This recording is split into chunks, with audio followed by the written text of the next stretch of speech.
আচ্ছা বেশ রেকর্ডিং বাটনটা মোটামুটি স্টার্ট করেছি ওকে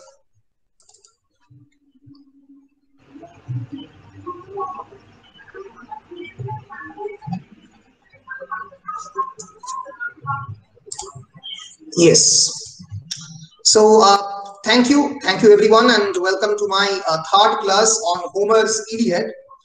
As I have informed you that Homer's Iliad is a long poem, long narrative poem, and hence it is called an epic poem. Uh, in its scope and in its range, the entire poem is very vast. And personally, I do think that Homer's Iliad is a bit mature poem than yours age. But it's recommended in your syllabus. And the problem is that I have to teach Homer's Iliad within a very small span of time because there is a very small span of time left for your examination. And hence, I'm trying to teach Homer's Iliad in a very curtailed manner. I have actually tried to delete many matters which are or which were really important for you, but nothing we can do about it. So let us proceed, and today let us enter into Iliad's text.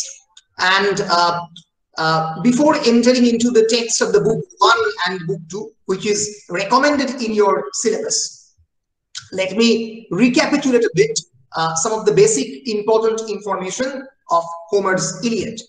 আমরা হোমারের ইলিয়াডের basic important information গুলোর দিকে একবার চোখ বুলিয়ে নিয়ে we will then enter into the summary of the book 1 and book 2, which are recommended in your syllabus.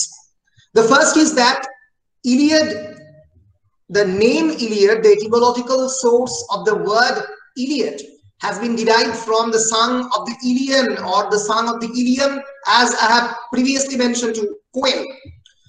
Basically, Song of the Ilian means the Song of the Troy. It's an ancient Greek epic poem, and it follows all the conventional features of the Greek epic poem.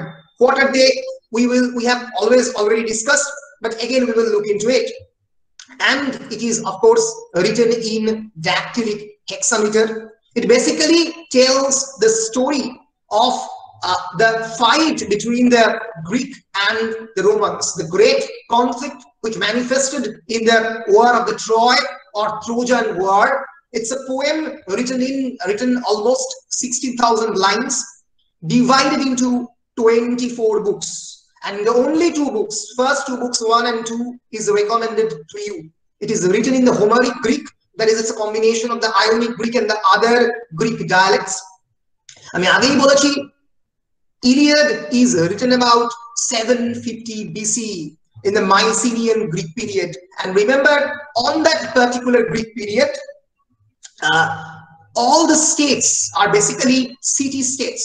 And there was no conception of a unified Greek nation. যে জাতির যে concept আমরা ভারতীয়, আমাদেরও কিন্তু যে concept of the nation সেটা কিন্তু অনেকটাই গ্রিকদের সঙ্গে এক আমরা বলতে পারি, because there is unity in diversity in India. There is a huge cultural gap between the Tamil, between the Telugu, between the Delites, those who resides in Delhi, between a Gujarati and a Bengali person. But again, we reside in India. It is somehow the climate, the geography you can call, or the culture, or the history which actually unites us. And Greek nation onekta sherokom, because Sparta culturally and socially and in spirit, it is completely different from the Macedonia, or it is completely different from the Athens. So Sparta, Athens, Thebes, Macedonia, these are all not only city-states, these are actually countries in themselves. প্রায় দেশেরই মতো এক একটা ছোট্ট ছোট্ট নগররাষ্ট্র। তা সত্ত্বেও they are uniting with one another and trying to fight a great battle with another nation, with the Trojans, for their women, their woman Helen. এই যে ছোট্ট ছোট্ট নগর রাষ্ট্র একটা জায়গায় একত্র হয়ে তাদের নারীর জন্য যুদ্ধ করছে আর একটা দেশের সঙ্গে, সেই ন্যাশনাল প্রাইড বা ন্যাশনাল গ্লোরির জায়গাটাকে প্রজেক্ট করার জন্যই কিন্তু ইলিয়াড লেখা। Remember, one of the important facets or one of the important features of epic poem is the valorization of the nationের ক্ষমতা জাতির ক্ষমতাকে ভ্যালোরাইজ করছে তাকে ইউলোজাইজ করা এপিকের একটা অন্যতম important feature. We have already discussed about what are the important features of the epic poem. Let us look into it. I've already told you about the definition of an epic. What is an epic? Epic is a lengthy narrative, L-E-N-G-T-H-Y, lengthy narrative poem. Of course, Homer's Iliad is of 16,000 lines and divided into 4 books, the lengthy narrative poem. Someone is waiting, but I've sweat. It's not only a lengthy narrative poem, an epic poem generally moves around a great epic hero or centers around the epic protagonist. In the case of this particular epic poem, it is of course Achilles. The entire poem actually moves on Achilles' anger, on the anger of Achilles against Agamemnon, anger of the Achilles against the hierarchy of the Greek society যে পদমর্যাদার উপরে ভিত্তি করে যে সমাজের যে hierarchical একটা structure তার বিপক্ষে is a great warrior, but he is not the king of the kings like Agamemnon. So there is important another feature that is an epic poem, of course, is generally based on a social or cultural cultural crisis of a nation, CRISIS, crisis of a nation. And here in this case it is Trojan War. In the case of the Mahabharata it was the war of the Kurukshetra. So an epic poem must involve war, must involve fight. In case of the Milton's Paradise Lost, it involves the fight between the god and the Lucifer, the Satan. It's a great fight between the Satan's followers and the god. Milton's great epic poem, Paradise Lost, written in 1667. So, epic poem, the first English-British epic poem is Beowulf. Beowulf actually moves around the fight between the Beowulf and the Gretel, a Scandinavian monster. তাদের মধ্যে fight এবং হিরোর যে ক্ষমতা, the valor and the prosperity and the glory of the protagonist is generally depicted in this great epic. এবং এই এপিকের মধ্যে আমরা সেটা দেখতে পাচ্ছি। An epic poem always has a kind of invocation. What is invocation? Invocation means a kind of prayer or supplication to the muse.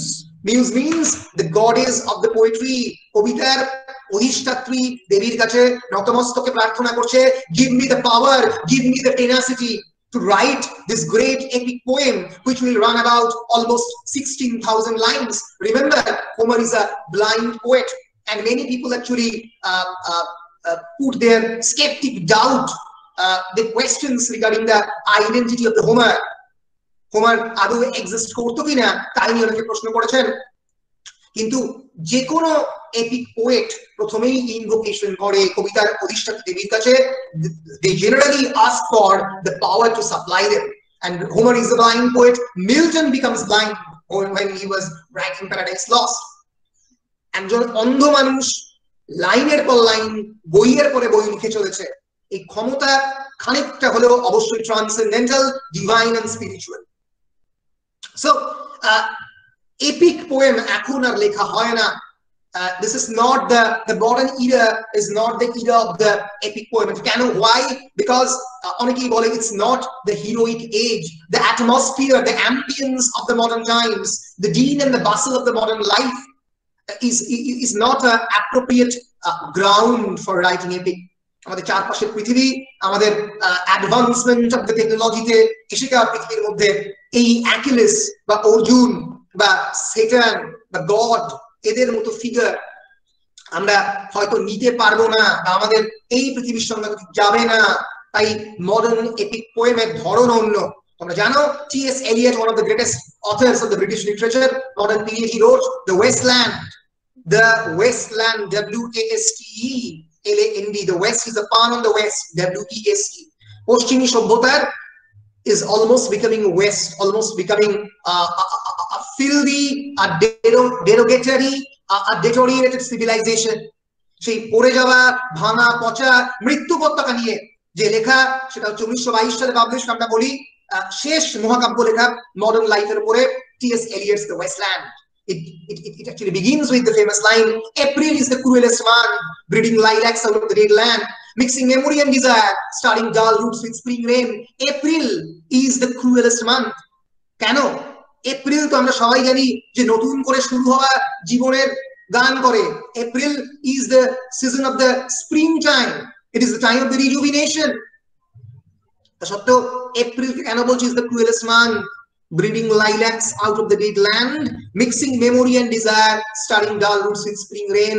কারণ এই পৃথিবী, এই পচে যাওয়া গলে যাওয়া মৃত্যু উপত্যকা, যেখানকার আলপথ দিয়ে কয়েকজন অন্ধ মানুষের মতো হেঁটে চলেছি আমরা, সেই পৃথিবীতে নতুন জীবনকে আনাটাও একটা ফেলিয়ার, একটা ক্রাইম, একটা ব্যর্থতা বলে পোয়েট মনে করছেন। So there can be no rejuvenation, there can be no vitality in this world after the two world wars. 1922 সালে যখন এলিয়ট লিখছেন তখন প্রথম বিশ্বযুদ্ধ হয়ে গেছে, দ্বিতীয় বিশ্বযুদ্ধের জন্য আমরা ওয়েট করছি।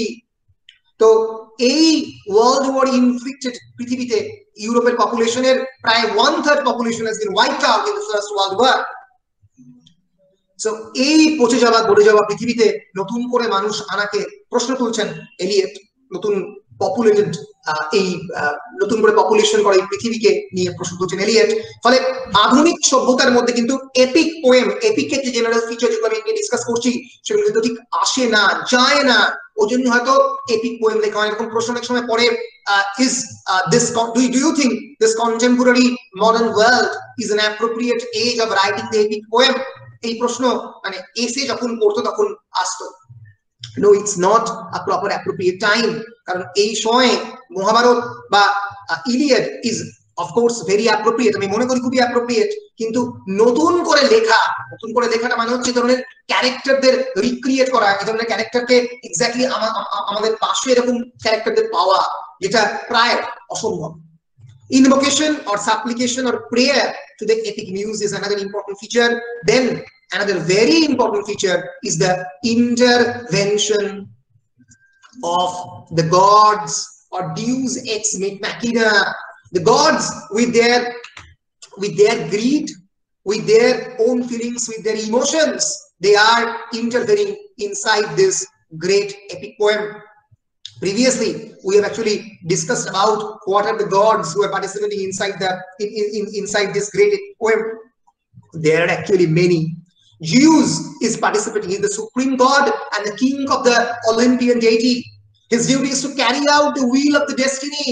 He is officially neutral in the war, but he is sympathetic to the Trojans. আমরা দেখব এই গল্পে the gods are constantly participating in the war.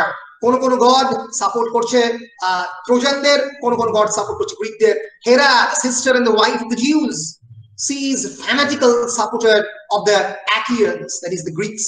Athena, the daughter of the Jews, supporter of the Greeks, while Aphrodite, the daughter of the Jews, the goddess of the love and the sexual desire, she is the mother of the Aeneas and she is the patron of the Paris, patron goddess of the Paris. এর ফলে অ্যাফ্রোডাইট support করছে আবার ট্রোজানদের, যেটা আমরা বারবার মহাভারতে দেখেছি। আর Narad, the messenger god, is participating. For example, Brahma is almost participating inside the Rajshuva Yogya. So in this way, and all the Indra and the other gods are participating inside the Yogya. So there is always an interface, a kind of communication, a dialogue between the mortal and the immortal world in this epic poems. So some of the features of the epic poem, এইটা আমি কেন discuss করছি, কারণ almost 80% সম্ভাবনা পরীক্ষায় প্রশ্ন পড়ার Iliad as an epic poem, বিভিন্ন নামেই প্রশ্ন করতে পারে, কিন্তু এই প্রশ্ন পড়ার প্রচুর পরিমাণে সম্ভাবনা রয়েছে।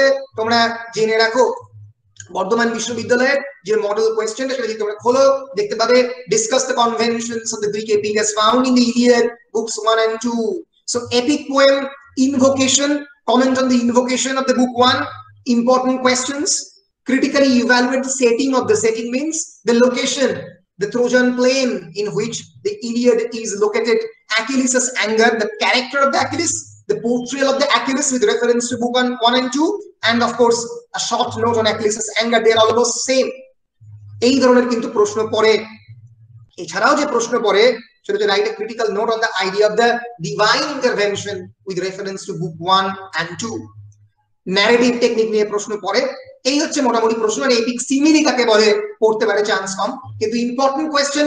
আবার যদি ঘুরিয়ে প্রশ্ন পড়ে অবশ্যই এপিক সিমিলি পড়তে পারে। এপিক সিমিলি কাকে বলে আমরা ডিসকাস করব।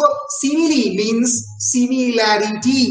Simile means it's a figure of speech based on the similarity. যখন আমি কাউকে কোনো একটা জিনিসের সঙ্গে কম্পেয়ার করছি, that is similarity.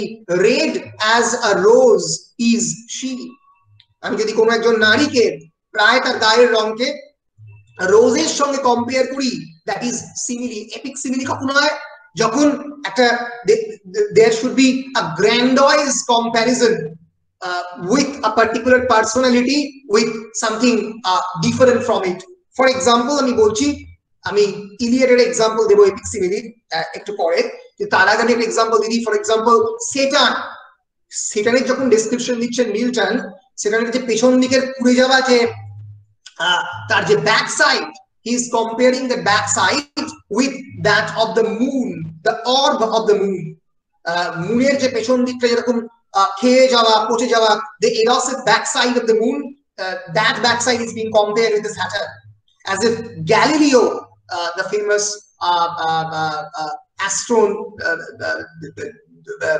the famous astronomist, as if he is seeing those holes and the pores and the erosive nature of his backside of the Saturn. যেন Galileo দেখছেন স্যাটার্নের পেছন দিকটা, সেইটা ডেসক্রাইব করছেন। স্যাটার্ন তোমরা জানো has fallen from the heaven to the earth for 7 days and 7 nights, 7 দিন এবং 7 রাত ধরে পড়েছিল আকাশ থেকে ইনফার্নোর মধ্যে। and on the limbo, that is the last labyrinth of the hell, সেখানে পড়তে তার 7 দিন 7 রাত সময় লেগেছিল। তার নাম ছিল আকাশে Lucifer. Lucifer means the agent of the light, সেখান থেকে becomes Satan। এবং এই যে যখন সে ইনফার্নোতে পড়লো, সে পড়ার পরে তার সারা গা পুড়ে গেল ম্যাগমাতে, লাভাতে। তার ডেসক্রিপশন মিল্টনের প্যারাডাইস লস্টে আছে। তোমরা প্যারাডাইস লস্ট পড়বে সেমিস্টার, তোমরা প্যারাডাইস লস্ট পড়বে সেমিস্টার 3 তে। সিসি 7 তোমাদের প্যারাডাইস লস্ট রয়েছে। তো সেই যেটা অদ্ভুত গ্র্যান্ড কম্পারিজন, সেটা is being compare with the moon. আমরা সাধারণত আমাদের লাইফে আমরা কিসের সঙ্গে কিসে কম্পেয়ার করি? ফর এক্সাম্পল আমরা বলতে পারি, sir you are looking beautiful, you are almost looking beautiful like Shahrukh Khan. আমরা এরকম ভাবে বলতে পারি। We are comparing with another mortal man with another film personality who is also mortal. কিন্তু জেনারেলি মুনের অর্বের সঙ্গে একটা মানুষের ব্যাক সাইডের কম্পারিজন হয় না, কিন্তু এটাকেই বলা হয় epic simile. Epic simile is something that is grand in nature, which compares something with something which the comparison is unexpected in nature.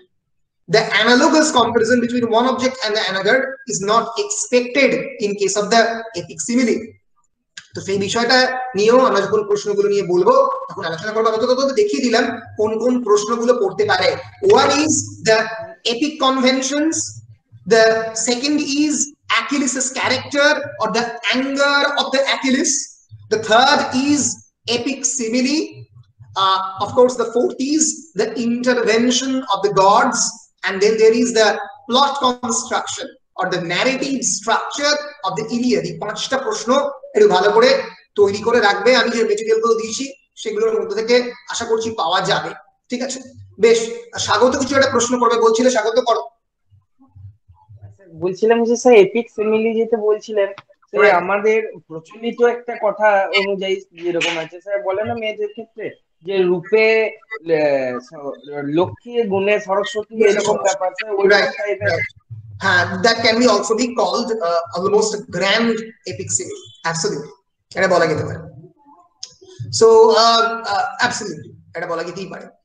চন্দ্রবিন্দুর একটা গান ছিল, যদি ওটা এপিক সিমিলে ঠিক নয় কিন্তু এক ধরনের প্যারোডি। ল্যাজ কাটা প্রেমিকের ডানা কাটা পরিহন, ত্বকের যত্ন নিন। মানে ল্যাজ কাটা প্রেমিক তো আসলে পসিবল নয়। ল্যাজ কাটার কথাটা ইউজ করছে বিকজ লজ্জা বা অন্যান্য বস্তুর অভাব। ডানা কাটা পরিও পসিবল নয়। তো এইভাবে যে কম্পেয়ার করা হয় আমাদের ডেইলি লাইফে আমরা কম্পেয়ার করি, এগুলো প্রত্যেকটাই সিমিলির এক্সাম্পল। ইফ নট এপিক, যদি এপিক সিমিলি বলা যায় না, তাও এগুলো বিভিন্ন সিমিলি রিক্সা। মেটাফর আর সিমিলি প্রায় এক। এই মেটাফর কাকে বলে, সিমিলি কাকে বলে, হাইপারবোল মানে বাড়িয়ে বড় এক্সাজারেশন, এগুলো তোমরা সবই জানবে সেকেন্ড সেমিস্টারে যখন পড়বে। অনির্বাণ স্যার এটা পড়াবেন, একটু ভালো করে ফিগার অফ স্পিচ গুলো কিন্তু দেখে নেবে। রেটরিক এবং প্রসোডিতে ফিগার অফ স্পিচ কাকে বলে, কোন কোন টার্ম গুলো বিভিন্ন সময় ইউজ করা হয়, সেগুলো তোমরা জানলে আমাদের সুবিধা হবে পরবর্তীকালে টেকনিক্যালি ল্যাঙ্গুয়েজটার দিকে তাকাতে। বেশ, আমি মোটামুটি একটা তোমাদেরকে what are the important questions, what is the epic conventions followed in this Greek poem, আমি মোটামুটি তোমাদের বলে দিয়েছি।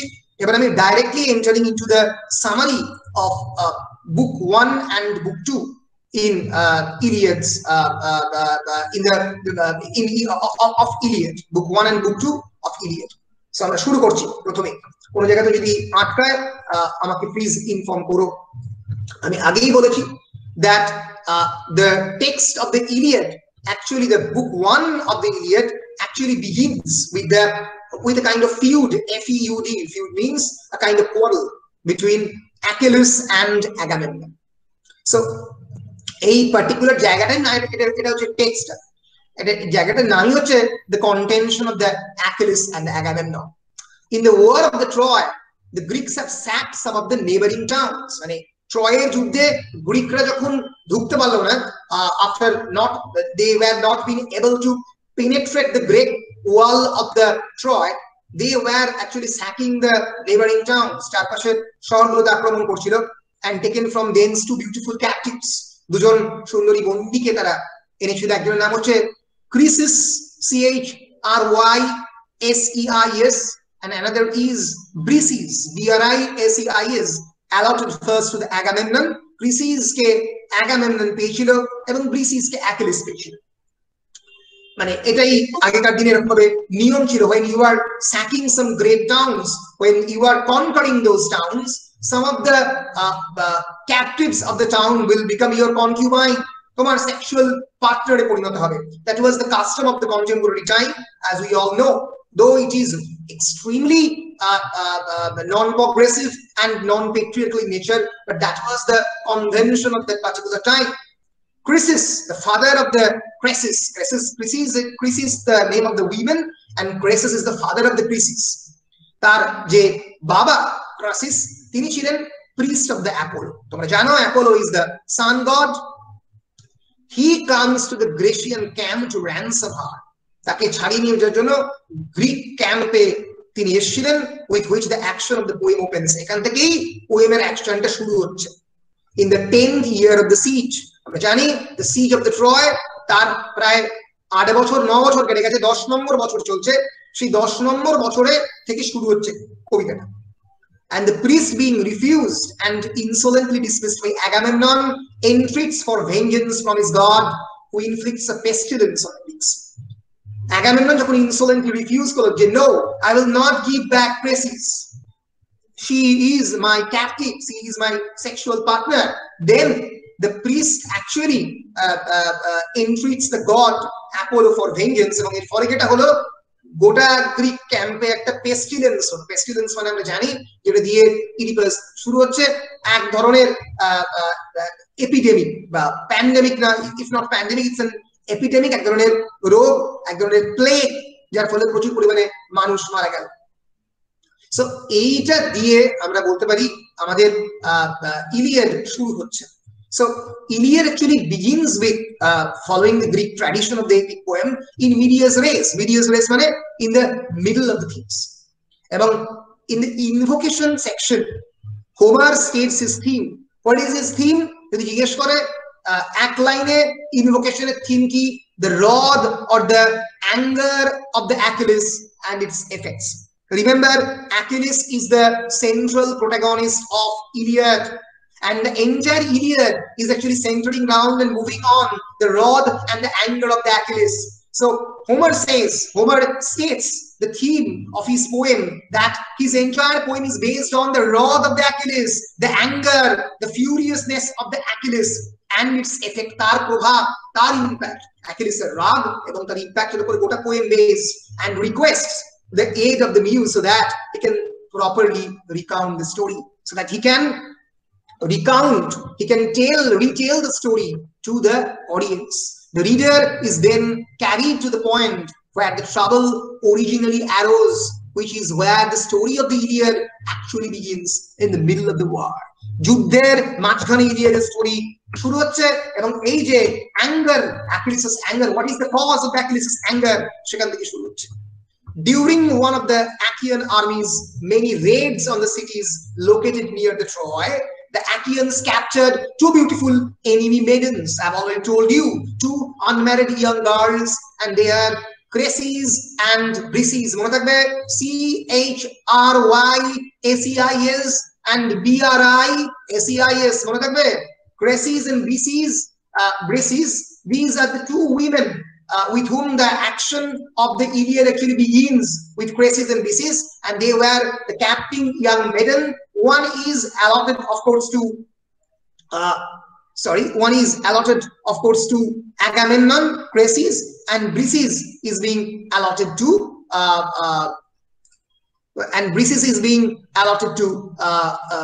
Achilles. একজনকে অ্যাকিলিস পেল এবং একজনকে পেল হচ্ছে আমাদের অ্যাগামেমনন. এই দিয়েই গল্প শুরু হচ্ছে. এক সেকেন্ড একটা জিনিস খুঁজিয়ে স্ন্যাপশট.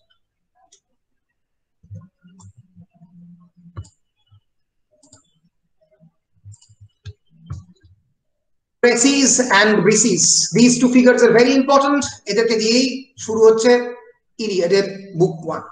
আমরা এই যাচ্ছি. The troops awarded these girls to Agamemnon, the commander-in-chief of the army, and to the Achilles, the Achaeans' great warrior. তারা পেল. Chrysis, the father of the Chrysis, আগেই বলেছি, pleads for a return, but Agamemnon denies the plea. Agamemnon said no, and consequently, Chrysis prays to Apollo, who brings a plague on the Achaean camp. On the 10th day of the plague, on the 10th day of the plague, Achilles can wait no longer for the king Agamemnon to act to end the plague. Achilles আর পারছে না, কারণ সবাই মারা যাচ্ছে এই প্লেগের ফলে, তার যে আর্মির একটা বড় অংশ. So usurping Agamemnon's authority, Achilles calls an assembly of the army. Agamemnon is the king of the kings. তার আর্মির বিপক্ষে গিয়ে, তার অথরিটির বিপক্ষে গিয়ে অ্যাকিলিস বলল সমস্ত আর্মির লোকেদের একটা জায়গায় জড়ো করতে, assembly of the army, and he suggests that a soothsayer be called upon to determine the cause of the Apollo's anger. Soothsayer means a prophet. You know, the only prophet that is available to them is Calchas. Calchas. Calchas is the Achaean soothsayer. So Calchas is the Achaean soothsayer who appears in this particular, who actually comes to this battle, and he appears before this assembly and says the truth. So the prophecy korte pare, she bollo, he volunteers to explain the cause of the pestilence, but only if he is guaranteed personal protection. She bolte pare, kintu jodi she personal protection paয়, because Agamemnon is the king of the kings, he can kill him. Achilles agrees to this condition. When the soothsayer reveals that the plague is the result of the Agamemnon's refusal to return the Chrysis to her father, Agamemnon is furious that he has been publicly named as being responsible for the plague. আমরা জানি রাজারা সবসময় রেগে যায় soothsayerদের against-এ if the soothsayer is actually telling the truth. We always will remember the words of the Oedipus Tiresias-এর উপরে ভয়ঙ্কর ভাবে রেগে গেছিল, and he thought that a kind of conspiracy is happening. Tiresias is conspiring against him, and Agamemnon, the same thing happens to Agamemnon. He becomes furious when he is being publicly named as being responsible for this plague. He insists that if he is forced to surrender Chrysis, his rightful war prize, then he must be repaid with Achilles' war prize, Briseis. Agamemnon বলল, যদি আমার war prize আমি দিয়ে দিই Chrysis-কে, তাহলে Achilles' war prize Briseis-কে আমার চাই. So Iliad actually begins with this kind of sexual feud. এই ধরনের sexual feud দিয়ে কিন্তু Iliad শুরু হচ্ছে. সেজন্য অনেক ক্রিটিক এটা প্রশ্ন করেন that whether Iliad can be compared with the great epic poems like Ramayana or the Mahabharata, where the war between the two campaigns, two brotherhoods are basically based on the integrity and ethics. It's the war of the value system. এটা কিন্তু প্রায় value সিস্টেমের war, মহাভারতের কুরুক্ষেত্র যুদ্ধ, মূল্যবোধের যুদ্ধ, দুটো different value সিস্টেমের অ্যাক্সিওলজিক্যাল war. AXIOLOGICAL, axiology means the study of the integrity and the ethics. কিন্তু Iliad actually, the war actually happens because of the Helen. It's also the women is being treated as commodity. নারীকে প্রায় পণ্যের মতো করে ব্যবহার করা হচ্ছে। This objectification and commodification is happening throughout the Iliad. মহাভারতে অবশ্যই রয়েছে দ্রৌপদীর objectification, commodification, but Iliad is based on the objectification and commodification of the women. অনেক ক্রিটিকই প্রশ্ন তোলেন যে Iliad K great epics like Mahabharata, like the Gilgamesh, which is about the death of the Gilgamesh, মৃত্যুর পরে কি রয়েছে, প্রথম epic poem তোমরা জানো সুমেরীয় সভ্যতায় লেখা, the epic of the Gilgamesh. So তার সঙ্গে কম্পেয়ার করা যায় কিনা তাই অনেকে প্রশ্ন তোলেন এই কারণে, because it is founded on the idea of the objectification and the commodification of the women. আমরা এগিয়ে যাব এই গল্পের সামারি, book 1 এর সামারির দিকে, যখন Agamemnon insists that he should be repaid with Achilles' war prize Briseis. However, Achilles is stunned by the public disgrace of having Agamemnon demand Briseis, and he refuses to accept the indignity that he feels Agamemnon has made him undergo in full view of all the soldiers. Achilles bhayankar rege gelo because it is a public disgrace, because he is demanding about the Briseis. Thus, he announces that he is withdrawing all of his troops from the battle. Achilles, another famous warrior, he is also the controller of the many soldiers. He said that I will withdraw all my troops, all my soldiers from the battle. He will not fight, and furthermore, he and his men will not return to their own country as soon as possible. Achilles said that he will return to his country and will not participate into the war. Nevertheless, Agamemnon decides to appease Apollo. He will return Briseis his war prize. He sends her safely aboard a ship heading home, and then he sends his heralds to collect Briseis, which is Achilles' war prize for him. So Agamemnon decides to appease the Apollo, and he returned Briseis his war prize. Kintu tar bodole she Briseis ke chaye, sejono Briseis ke tar সমস্ত heralds means messenger. Heraldry মানে the world of the messengery. For example, Narod is a herald. Surprisingly, Achilles surrenders the girl without any difficulty. কোনো ধরনের যুদ্ধ না করে Achilles surrender করবে।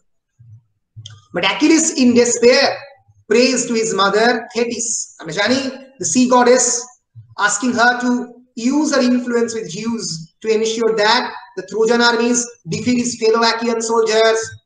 কিন্তু Achilles তার ভয়ঙ্কর ডেসপেয়ার, দুঃখ যন্ত্রণায় তার মাদার থেটিসকে বললো, the sea goddess বললো, আমার যারা যোদ্ধা, আমি তো অ্যাকিয়ান ক্যাম্পের লোক, তা সত্ত্বেও তাদেরকে হারিয়ে দাও, জিউসের থ্রু দিয়ে এনশিওর করো যাতে ট্রোজান আর্মি অ্যাকিয়ানদের হারিয়ে দেয়।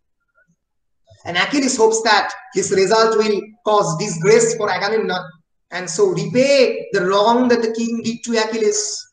Agamemnon যে injustice যেটা অ্যাকিলিসের সঙ্গে সে করেছে তার রিপেমেন্টের মাধ্যমে হবে। তাহলে বুঝতে পারছো যে যদিও Agamemnon is the king of the kings of all the city states of the Greece, but again there is no unificatory bonding between these various city states.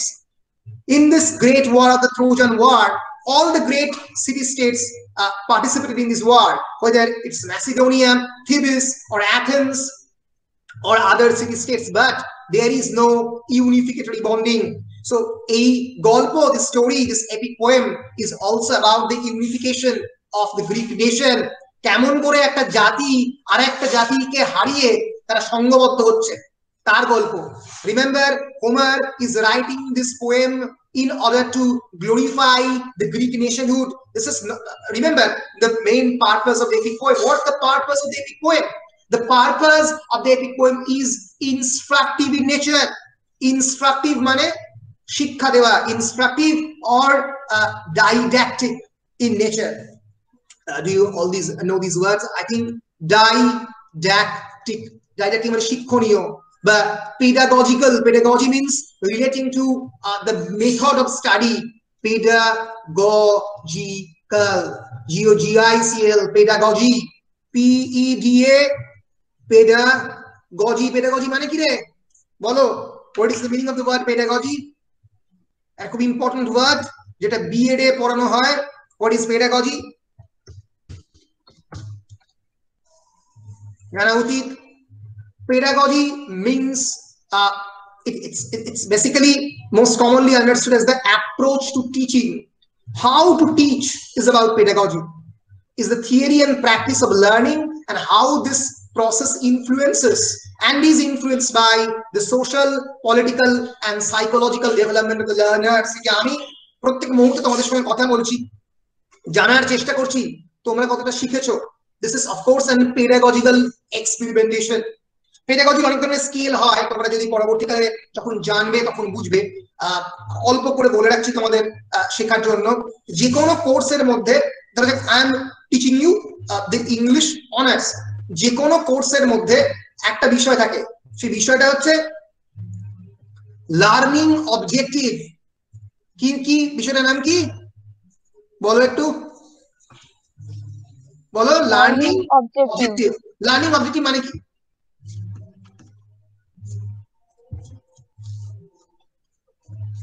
Objective মানে সংক্ষিপ্ত না. Objective means aim. Objective means what is my aim, আমার লক্ষ্য কি. কোন কারণে hang করেছে এটা, হ্যাং করেছে কোন কারণে. অবজেক্টিভ সেটাই যেটা সব ক্ষেত্রে একই হবে. অবজেক্টিভ তুমি যে সেন্সে অবজেক্টিভ কথাটা বলছো সেটা অন্য জিনিস.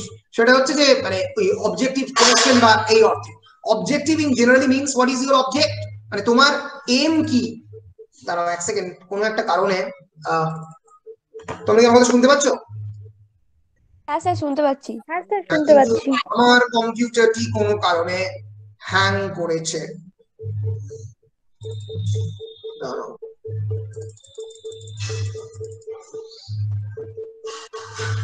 দাঁড়াও একবার দেখি, নাহলে আবার অফ করে আসবো.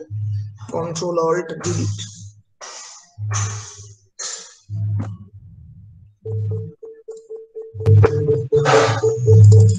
না, আমার হ্যাং করেছে.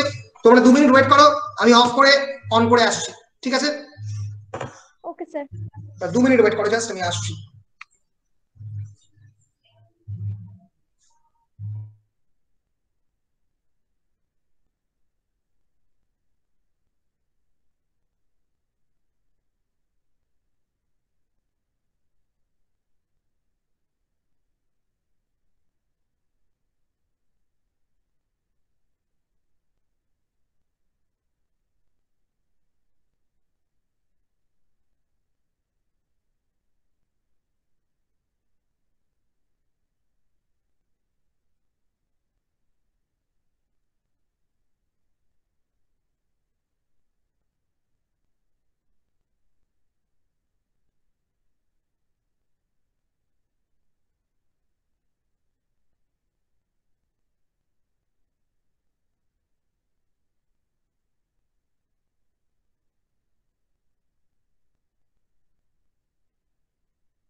Can you listen to me?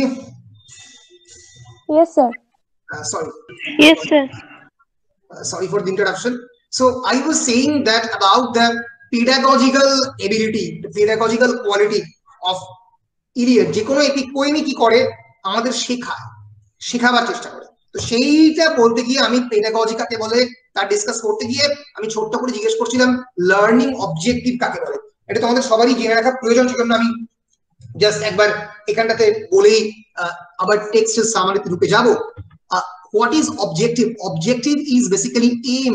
তোমরা যে কোনো কোর্স যখন তোমরা পড়ো, যে কোনো কোর্সের একটা লার্নিং অবজেক্টিভ থাকে, এবং ন্যাক যখন যে কোনো কলেজে আসে তখন যে কোনো কোর্সের লার্নিং অবজেক্টিভ জিজ্ঞেস করে। What is the learning objective of the English honours course? কি কি objective? For example, the first that you can properly speak and write in the English language, because of course a language, the learning, the process of learning the English language will definitely increase your ability to communicate in English language. It is of course a basic and foundational aim that you will learn the English language and of course learn the basic grammatical rules and the regulations of the English language. You can speak, write, and of course understand and listen to the English language. এটা হচ্ছে তোমাদের English honours পড়ার একটা one of the specific learning objective. এছাড়া কি কি learning objective হতে পারে ইংলিশ অনার্স পড়ার? To know the history of the English language and literature, to know the basic history of the Greeks and the Romans, তোমাদের সিলেবাসের কনটেক্সটে।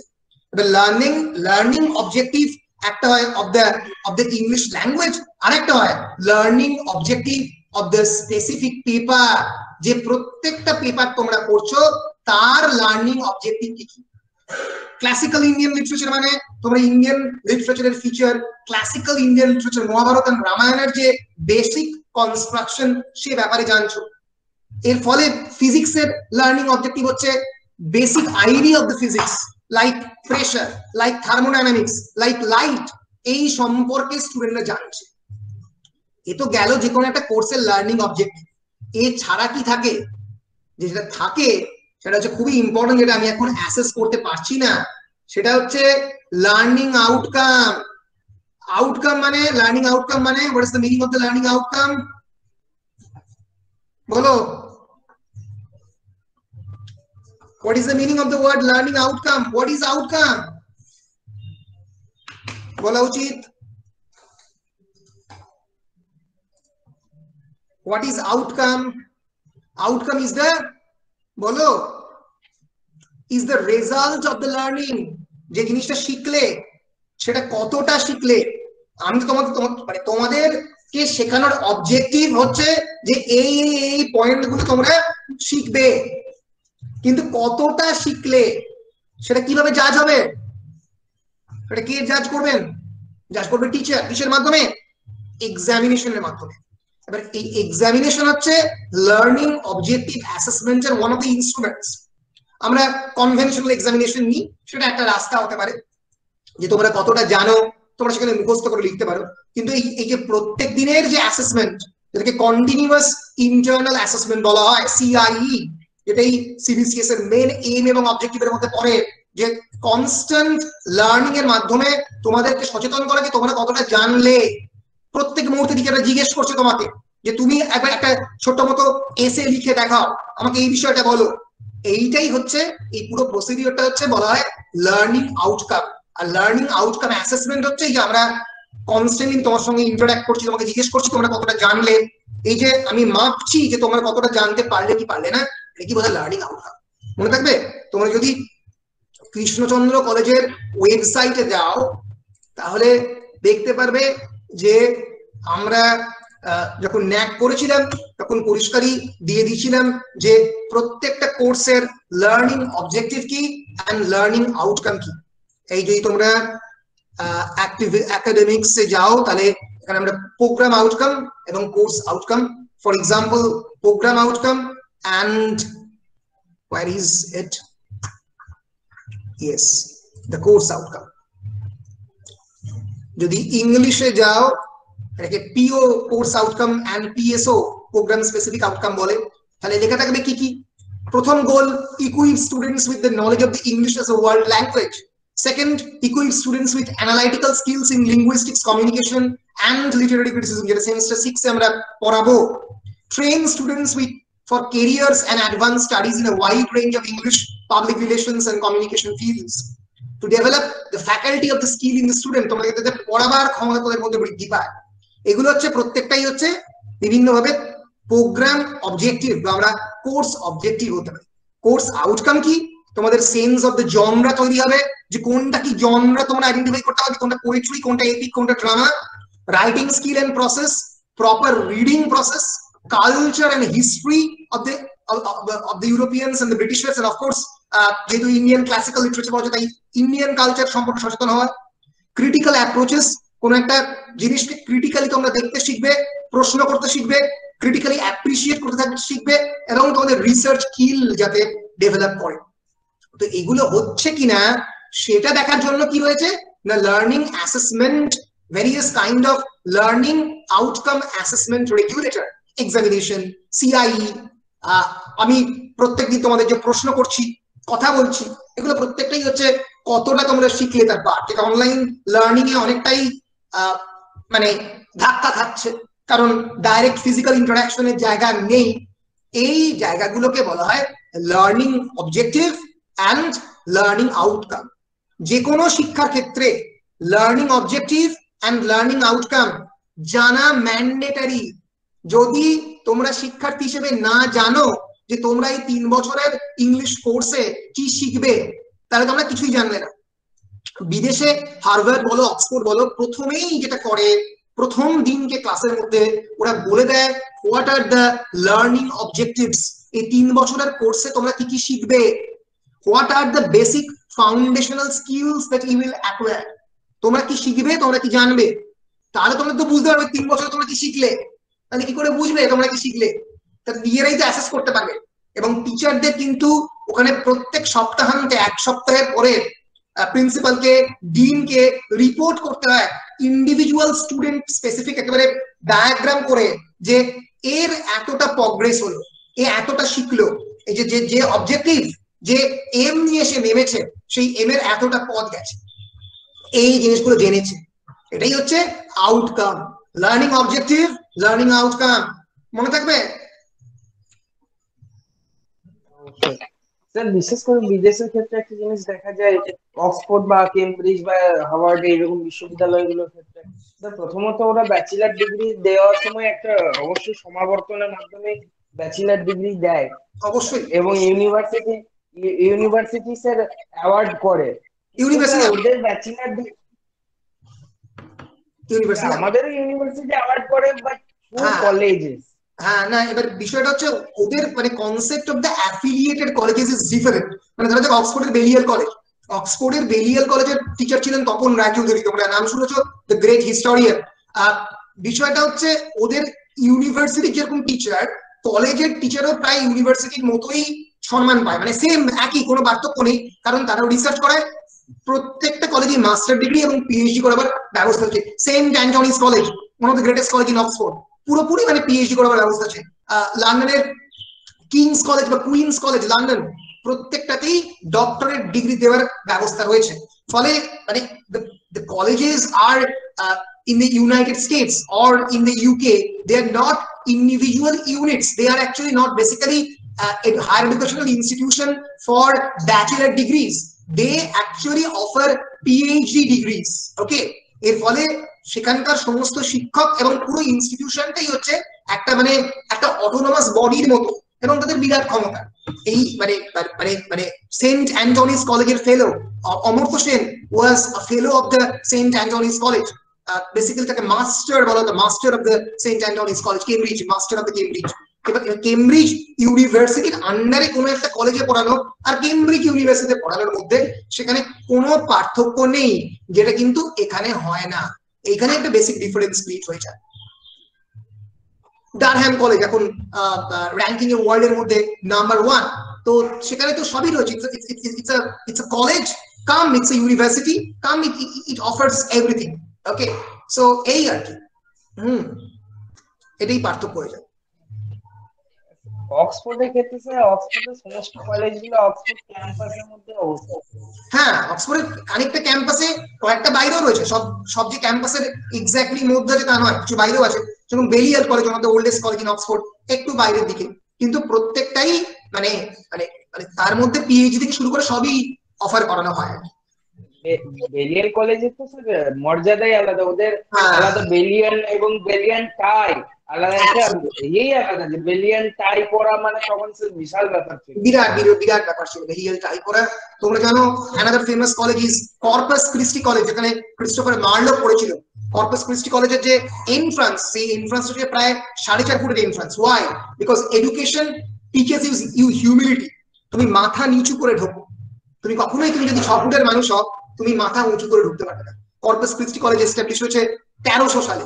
ভাবো, মানে ভারতবর্ষে 1300 সালে কোনো প্রপার এডুকেশনাল ইনস্টিটিউশন ভারতবর্ষে অনেক আগে থেকে ছিল, নালন্দা বা অন্যান্য, কিন্তু 1300-1400 এই সময়ে মডার্ন এডুকেশনাল ইনস্টিটিউশন কোনোভাবে এস্টাবলিশ হয়নি। সেই সময়ের ইনস্টিটিউশন এইগুলো আর কি, খুবই পুরনো ইনস্টিটিউশন, যদিও প্রথম দিকে রিলিজিয়াস এডুকেশনে দিত এই ধরনের ইনস্টিটিউশন গুলো। কিন্তু Marlowe was a graduate of the Corpus Christi College. Marlowe was a shoemaker son, জুতো তৈরি করে তার ছেলে ছিল মার্লো।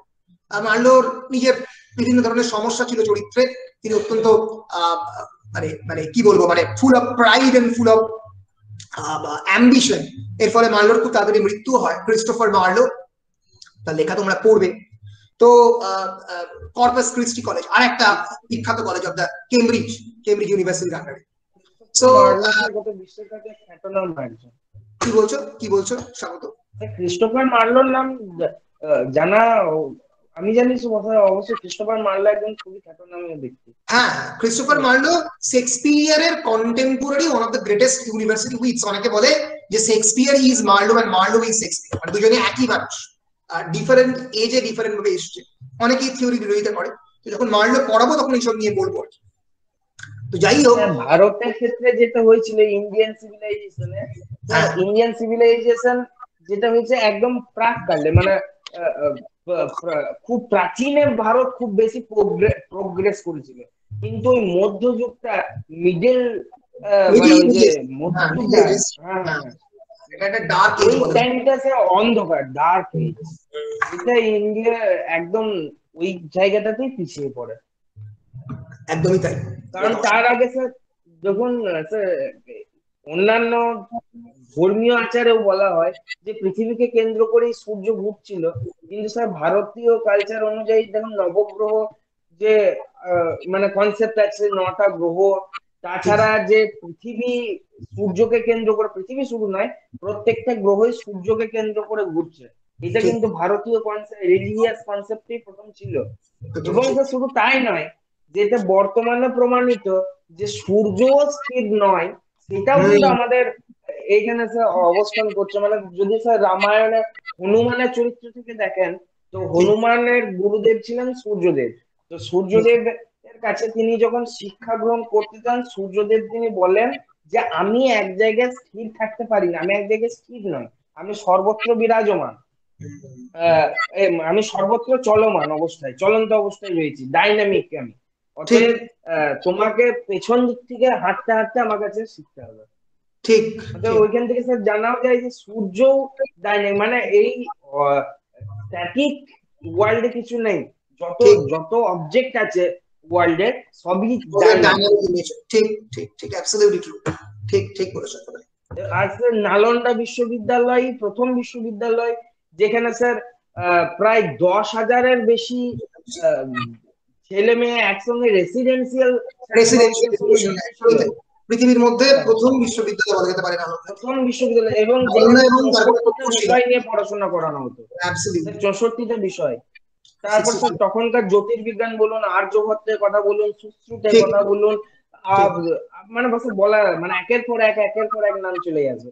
কিন্তু তারপরে যখন থেকে ওই মনে পড়ছে না ঠিক নামটা, বক্তিয়ার খলজি বাদে যিনি ভারত দখল করার পরে একের পর এক স্মৃতিসৌধ ভাঙতে থাকলেন, বিভিন্ন রিলিজিয়াস, আমি কোন রিলিজিয়নকে ক্রিটিসিজম করে বলছি না, কিন্তু স্যার যখন থেকে এলো এবার তাদের বদ্ধমূল ধারণার জন্য সেগুলোকে রিলিজিয়াস কনসেপ্ট হিসেবে সেগুলোকে পোড়াতে থাকলো, সেই স্ক্রিপচার গুলোকে নষ্ট করতে থাকলো, শাস্ত্রগুলোকে নষ্ট করতে থাকলো বলে অনেক ব্যাকে চলে গেল ইন্ডিয়া, ঠিকই ডার্কনেসের দিকে চলে গেল। ঠিকই ঠিকই ঠিকই বলেছো স্বাগত। আমরা এগিয়ে যাচ্ছি। আমি এই বিষয়টা নিয়ে খানিকটা বললাম, তোমাদের জানা উচিত।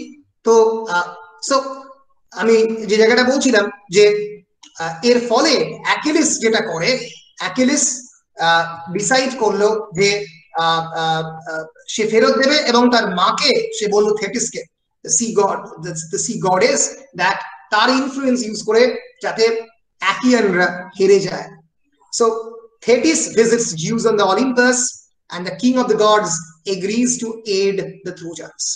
The king of the gods means Zeus agrees to aid the Trojans, although he expresses a fear that his wife Hera will be annoyed because she is jealous of the Thetis and hates the Trojans, and hence cannot bear to see them win the war.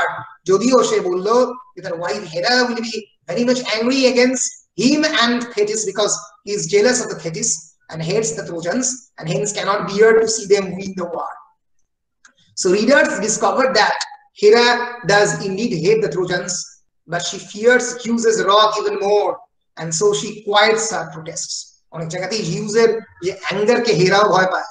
And the first book of the Iliad actually ends with a banquet of the gods in Zeus's place. Banquet means where it's basically an eating ceremony or a dinner time ceremony, যেখানে সমস্ত গডরা জিউসের প্যালেসে এসে খাচ্ছে।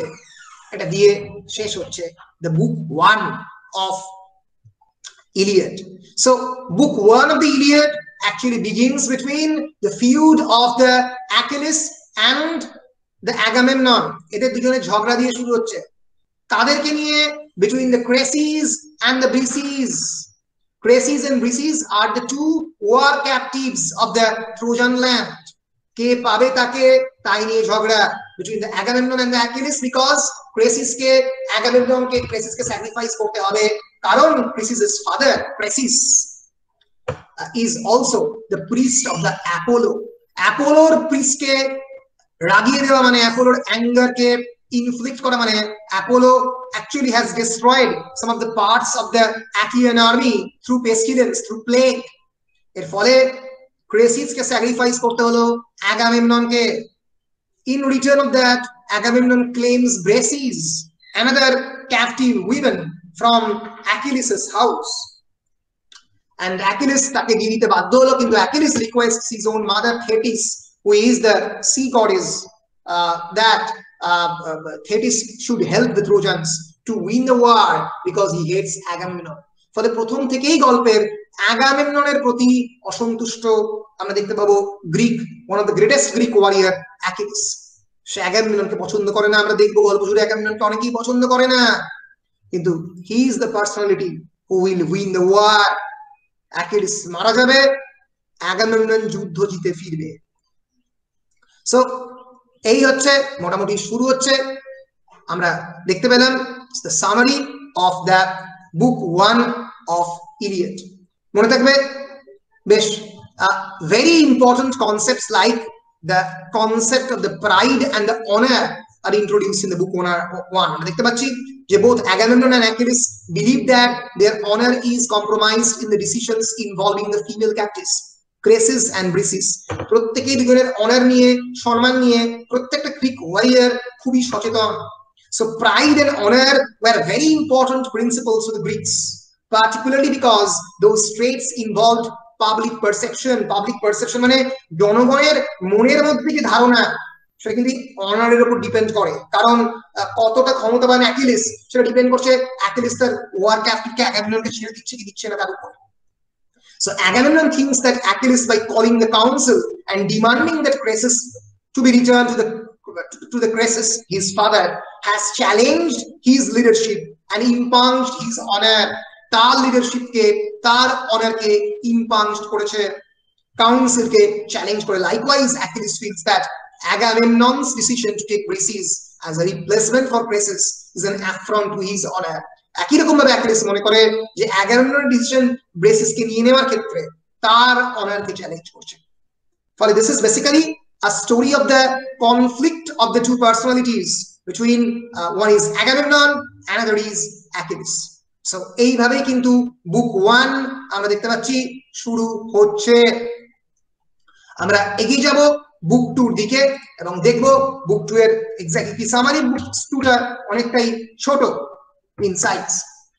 So in the book 2, Zeus fulfilling his promise to Thetis that he will help the Trojans sends a fraudulent dream to hope of Agamemnon.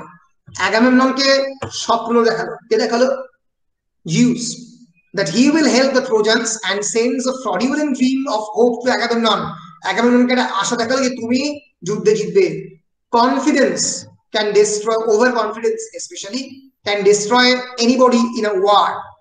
Agamemnon is absolutely convinced by his dream that he can defeat the Trojans once and for all in battle. The next morning, Agamemnon is sure যে পরের দিন যুদ্ধে সে জিতবে।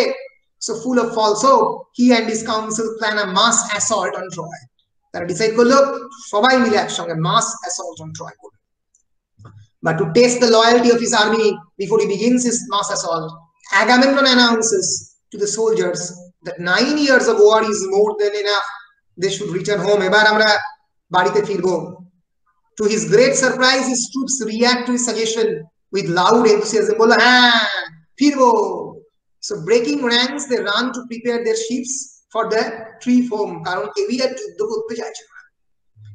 Only through the efforts of the Odysseus, guided by Athena, is the mad rush to the ships halted. Athenaর সাহায্য নিয়ে Odysseus, another great Greek hero, এই যে লোকজন যারা ছুটে পালাচ্ছিল শিপের দিকে, তাদেরকে কোনোভাবে হল্ট করা গেল। Then Odysseus convinces the Achaeans that it is far more honorable to remain and conquer Troy. Odysseus তাদেরকে বোঝালো যে ট্রয়কে কনকার করেই তবে ফিরতে হবে, না তাদের অনারের এগেন্সে যাবে। ফলে বুঝতে পারছো তাদের আর্মির একটা বড় অংশ কিন্তু যুদ্ধ করতে চাইছে না। they are unwilling to fight. And Agamemnon is a failed leader. He failed in his authority because no one actually obeys him. But Odysseus, with the help of the guided by the Athena, ultimately Achaeans were convinced করলো যুদ্ধ জয়। So wise old Nestor is the chief advisor, adds his voice to that of Odysseus, and the army agrees to stay and fight. So offering a sacrifice to the Jews, Agamemnon orders the army to prepare itself for that. Agamemnon বলো চলো যুদ্ধে যাই। He then holds a splendid review of the whole Achaean army, thus giving Homer an opportunity to enumerate all of the Achaean contingents and their heroes. এবার সে কি করলো? আমাদের Agamemnon গোটা আর্মিকে তাদের প্রশংসা করলো। এবার এর ফলে কি ঘটলো? হোমারের একটা অপরচুনিটি হলো যে এই সমস্ত ডেকোরেটেড ওয়ার্ড সোলজারদের একটা তাদের যে ক্ষমতা, তাদের ভ্যালার, তাদের যে কস্টিউম ড্রেস, তার ডেসক্রিপশন দেওয়া। যে কোনো epic poem thrives on the description of the war heroes. War heroes এর ডেসক্রিপশন দেওয়া কিন্তু একটা অন্যতম কাজ হচ্ছে এই এপিক পোয়েটে, এবং সেটা আমরা এখানে দেখছি। So when the news of the Achaean maneuver is received in Troy, Hector is the great Trojan hero, orders his troops to prepare to meet the Achaeans on the plain in front of the Troy. এবার hectare যখন খবর পেল যে about the Achaean maneuver, MANEUVER, maneuver means war strategy, তখন সেও ready হলো যুদ্ধ করার জন্য। Then as the Trojan troops march through the city gates, Homer gives us a review of the Trojan leaders and the cities that have sent military assistance to them. যখন তারা Trojan troop একটার পর একটা city এর মধ্যে দিয়ে যাচ্ছে, তখন হোমার অন্যান্য ট্রোজান লিডারদেরও ডেসক্রিপশন দিল। So this particular chapter is very important because of the description of the Trojan heroes and the description of the Achaean heroes.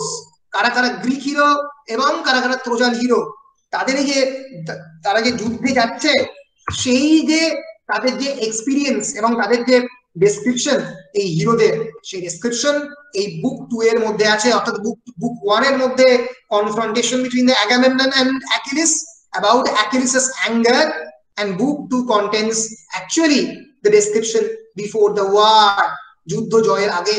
কারা কারা Achaean আর্মিতে আছে আমরা জানি, Agamemnon, the king of the Mycenae, Menelaus, the king of the Sparta, যাকে দিয়ে শুরু হলো এই যুদ্ধ, husband of the Helen and the brother of the Agamemnon, যে Agamemnonকে রিকোয়েস্ট করলো যুদ্ধে যাবার জন্য, Menelaus, Menelaus.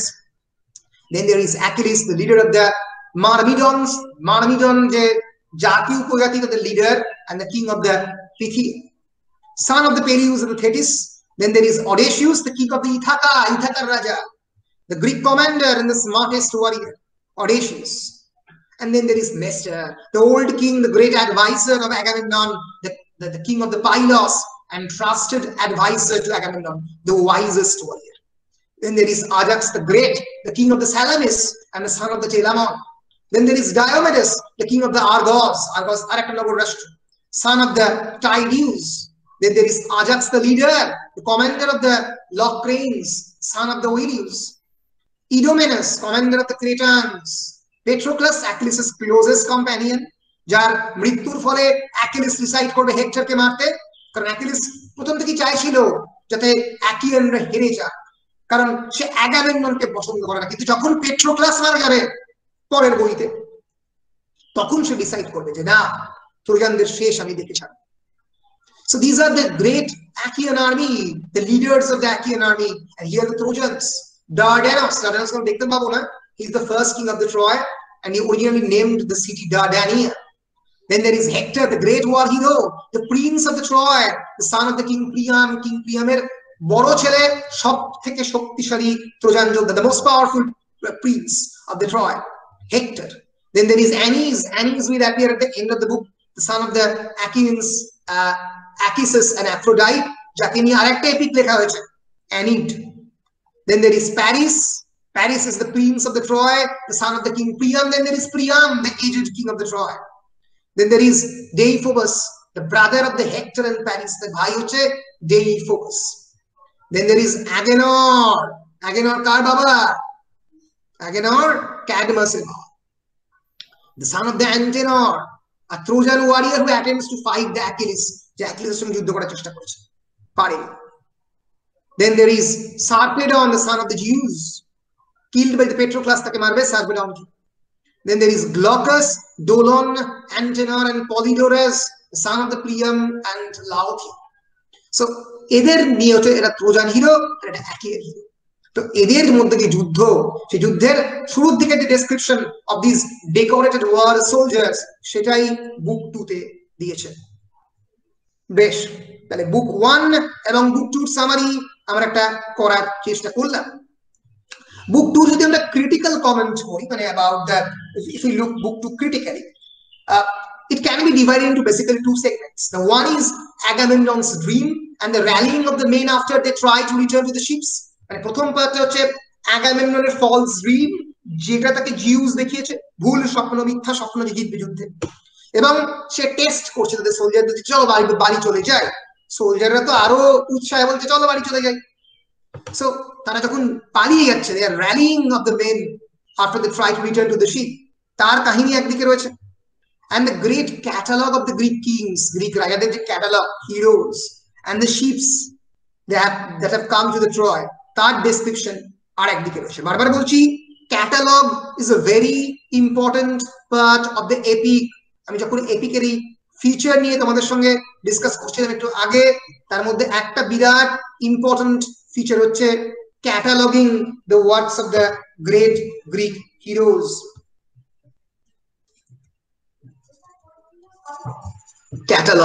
Catalog means description of the war heroes.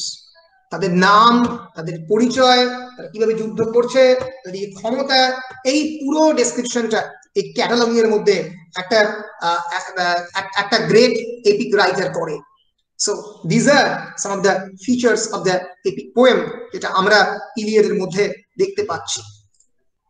So analysis of the information found in these 2 catalogs of the opposing armies has been of great value to the historian. কারণ আমরা দেখতে পাবো যে ক্যাটালগে বলবে যে প্রায় 150টা places and characters as a source for piecing together information about the Bronze Age Greece. কারণ এটা লেখা হচ্ছে ব্রোঞ্জ এজ গ্রিস সম্পর্কে, এবং 150টি জায়গার নাম এবং ক্যারেক্টারের নাম এখানে করবে, তার থ্রু দিয়ে গ্রিক ইতিহাসের বিভিন্ন অংশ আমরা দেখতে পাচ্ছি। The presence of these catalogs in the Iliad is a good example of the way Homer composed his poems on a foundation of historical and literary tradition. সাহিত্য এবং ইতিহাসের একটা ধারাকে হোমার যে কন্টিনিউ করছে এবং এই সমস্ত চরিত্রগুলো যে কোনোদিন এক্সিস্ট করতো তার প্রমাণ আমরা এই কথাটার এই লেখার মধ্যে পাই। So Agamemnon's dream, Odysseus' forceful halting of the heroes, and finally description of the Achaean heroes and the Greek heroes, তাদের কথাগুলো আমরা কিন্তু তাদের ডেসক্রিপশনটা আমরা এখানে দেখতে পাচ্ছি। সো এই হচ্ছে বুক 1 এবং এই হচ্ছে বুক 2। আশা করছি এর সামারিটা আমি তোমাদেরকে বলতে পেরেছি। বলো ক্লিয়ার?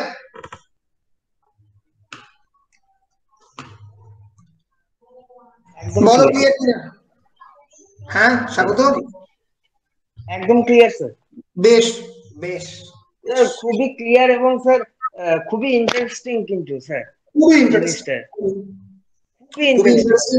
আমার হাতে যেহেতু সময় খুবই কম সেহেতু আসলে আমি মানে আরো ডিটেলে পড়াতে পারলে আরো ভালো লাগতো, কিন্তু পারলাম না বিকজ এই 3-4 দিনের মধ্যে পুরো জিনিসটা শেষ করতে হলো, তো ফলে সেই জন্য আর কি আমি আরো ডিটেলে যেতে পারলাম না। আরো ক্যারেক্টার ধরে ধরে যদি পড়াতে যেত আরো ভালো হতো, কিন্তু যাই হোক তোমরা মোটামুটি ইলিয়াডের যে মেটেরিয়াল গুলো দিয়েছি সেগুলোকে কেমন করে ইউজ করবে আমি একবার বলে দিচ্ছি।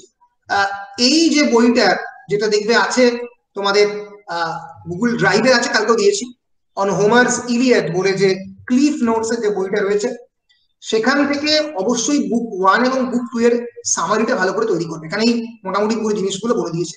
এছাড়া মানে যে ইম্পর্টেন্ট যে ক্রিটিক্যাল অ্যানোটেশন যেগুলো, এই যে প্রথমেই হচ্ছে the hero and the Homeric culture, এইখানেই এইটা পড়বে। এই যে anger, strife, alienation and reconciliation, এখান থেকে কিন্তু Achilles's sense of the honour, Achilles's anger, এই জায়গাগুলো বলা আছে।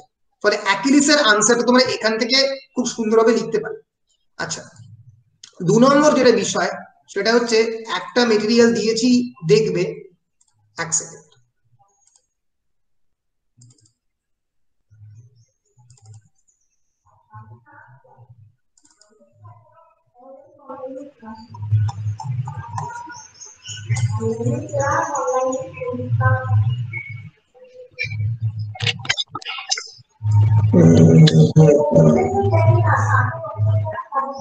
হ্যাঁ, এই একটা মেটেরিয়াল আছে, এটা কলেজের মেটেরিয়াল, রাজা ইনিল খান উইমেন্স কলেজ, মিদনাপুর, ওয়েস্ট বেঙ্গল, তাদের মেটেরিয়াল। এখান থেকে তোমরা এই brief outline of the book 1 এবং outline and the analysis of the book 1, epic convention যেখানে মোটামুটি বলেছে সেটা কিন্তু তোমরা দেখতে পারো। এছাড়া ওই বইটা কোথায় গেল? আর এস সিল্কের বইটা দাও।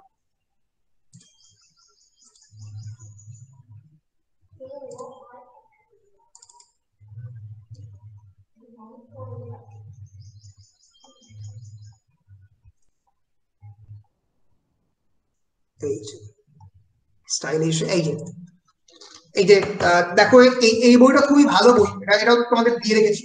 এই বইটার নাম হচ্ছে Homer of the Iliad, a student's guide by Michael Silk. এই বইটার মোটামুটি 70 পাতায় অ্যাকিলিসের ক্যারেক্টারটা খুব সুন্দর করে দেওয়া আছে। পেজ নাম্বার 70, এখান থেকে অ্যাকিলিসের ক্যারেক্টারটা করতে পারবে। কোথায় গেল? হ্যাঁ,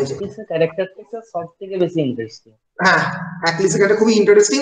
76 নম্বর পাতায় আছে, সরি পেজ নাম্বার 76 এ। এখান থেকে অ্যাকিলিসের ক্যারেক্টারটা একদম পুরোটাই দেওয়া আছে, মোটামুটি খুব বেশি বড় দেওয়া নেই, করতে পারবে। সো অ্যাকিলিসের ক্যারেক্টারটা একটু দেখে নিও এবং তার সঙ্গে সঙ্গে এপিক ফিচার একটু দেখে নিও, হিরোইজম এন্ড এপিক ফিচার একটু দেখে নিও। দেখলে মোটামুটি, আর সোসাইটি অফ দি ইলিয়াডের যে সমাজ চেতনা এন্ড রিলিজিয়াস ব্যাকগ্রাউন্ড সেটা একটু দেখে নিও, দেখলে মোটামুটি লিখতে পারবে। তো বেশ, এইভাবে আমি আমার মোটামুটি ইলিয়াডের ক্লাসটা শেষ করলাম। তোমাদের সিলেবাসও মোটামুটি শেষ হলো এইভাবে। Best of luck for the examination. আজকে মোটামুটি পরীক্ষার আগে আমাদের শেষ কনভেনশনাল ক্লাস বলে আমরা ধরে নিচ্ছি। যদি তোমাদের কোনো ক্লাসের পরে কোনো প্রয়োজন হয়, কোনো প্রশ্ন থাকে, অবশ্যই আমাকে বলবে, আমি একটা ক্লাস নেবো, কোনো অসুবিধা নেই।